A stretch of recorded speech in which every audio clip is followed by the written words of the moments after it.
दोस्तों, क्या आपको भी सपना है इंडिया के लिए काम करना? Advance missiles, aircraft technology, robotics या एआई, साइबर सिक्योरिटी या डिफेंस में कंट्रीब्यूशन देना?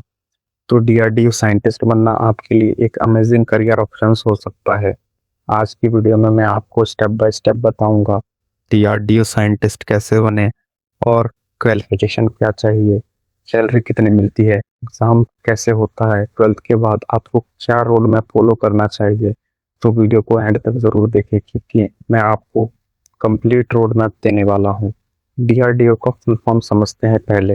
Defence research and development organisation. ये इंडिया के टॉप डिफेंस रिसर्च एंड है जो इंडियन आर्मी, नेवी फोर्स और एडवांस टेक्नोलॉजी को डेवलप करती है। DRDO missile, radar system, drone, tank, AI system, satellites, बहुत सारे मिलिट्री टेक्नोलॉजीज पर काम करती है। यहाँ साइंटिस्ट, इंजीनियर देश की सिक्योरिटी के लिए रिसर्च करते हैं।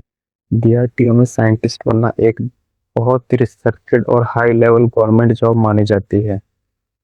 डीआरडीओ साइंटिस्ट बनने के लिए क्वालिफिकेशन। अब बात करते हैं क्वालिफिकेशन की। अगर आप डीआरडीओ साइंटिस्ट बनना चाहते हैं तो जनरली आपको इंजीनियरिंग या साइंस बैकग्राउंड से आना चाहिए।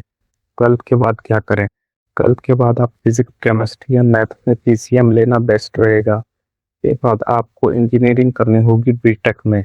Most best branches computer science, mechanical, electronic और इलेक्ट्रिकल। अगर आप साइंस फील्ड में जाना चाहते हैं तो फिजिक्स, केमिस्ट्री, मैथ में ग्रेजुएशन भी कर सकते हैं। मिनिमम क्वालिफिकेशन जनरली बीटेक या बैचलर्स इन एमएससी होती है। डीआरडीओ साइंटिस्ट कैसे बनते हैं? अब सबसे इम्पोर्टेंट क्वेश्चन। डीआरडीओ साइंटिस्ट बनने का प्रोसेस है। मेनली डीआरडीओ साइंटिस्ट अपने 3 पॉपुलर वेज हैं। सबसे पहला गेट एग्जाम से, ये सबसे कॉमन और बेस्ट मेथड है। इंजीनियरिंग कंप्लीट करो, गेट एग्जाम दो, अच्छा गेट स्कोर लाओ और डीआरडीओ आरएसी यानी रिक्रूटमेंट असेसमेंट सेंटर में अप्लाई करो। उसके बाद शॉर्ट लिस्टिंग और इंटरव्यू होता है। अगर आप परफॉर्मेंस अच्छा रहा तो आपका साइंटिस्ट भी बन सकते हैं। डायरेक्ट रिक्रूटमेंट, कभी कभी डीआरडीओ डायरेक्ट नोटिफिकेशन भी निकालता है। रिटन टेस्ट, इंटरव्यू और एकेडमिक मार्क्स के बेसिस पर सिलेक्शन होता है। फिर आता है कैंपस रिक्रूटमेंट। कुछ टॉप कॉलेजेस जैसे आईआईटीज, एनआईटीज और आईआईटीएस में डीआरडीओ कैंपस प्लेसमेंट के लिए भी आता है। आप तो कॉलेज में हो तो स्किल्स और स्ट्रॉन्ग डायरेक्ट सिलेक्शन के चांस बढ़ा देता है। GATE exam preparation strategy. अब बात करते हैं प्रिपरेशन की। अगर आप डीआरडीओ साइंटिस्ट बनना चाहते हो तो गेट की प्रिपरेशन बहुत इंपॉर्टेंट है। सबसे पहला, कोर सब्जेक्ट स्ट्रॉन्ग रखो। अपने इंजीनियरिंग ब्रांच से इंपॉर्टेंट सब्जेक्ट्स को डीपली समझो।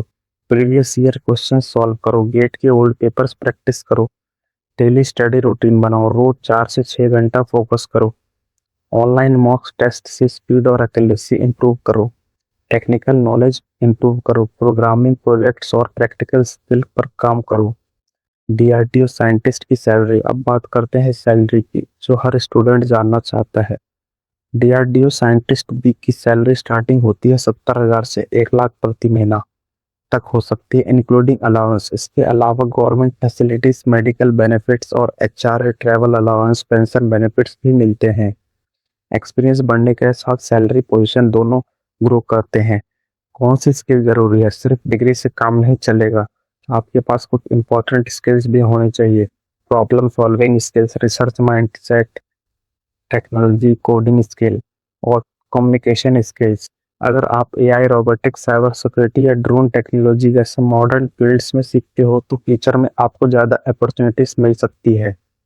एक इम्पॉर्टेंट बात जो कि रियलिटी चेक है, डीआरडीओ साइंटिस्ट बनना इजी नहीं है। कंपटीशन काफ़ी हाई होता है, लेकिन अगर आप कंसिस्टेंटली प्रिपरेशन करते रहे तो स्ट्रॉन्ग टेक्नोलॉजिकल स्किल्स बिल्ड करते हो और फोकस्ड रहते हो तो सिलेक्शन पॉसिबल है। देश के लिए काम करने का प्राइड और रिस्पेक्ट अलग लेवल का होता है। तो दोस्तों, अब आप समझ गए होंगे कि डीआरडीओ साइंटिस्ट कैसे बने। अगर आपको वीडियो हेल्पफुल लगे हो तो वीडियो को लाइक करो, चैनल को सब्सक्राइब करो और बेल आइकन प्रेस करो। अगर आप चाहते हो कि मैं आईएसआरओ साइंटिस्ट, नासा साइंटिस्ट और साइबर सिक्योरिटी एक्सपर्ट जैसे पर भी डिटेल्ड वीडियो बनाऊं तो आप कमेंट करो, मैं नेक्स्ट वीडियो जरूर बनाऊंगा उसके ऊपर भी।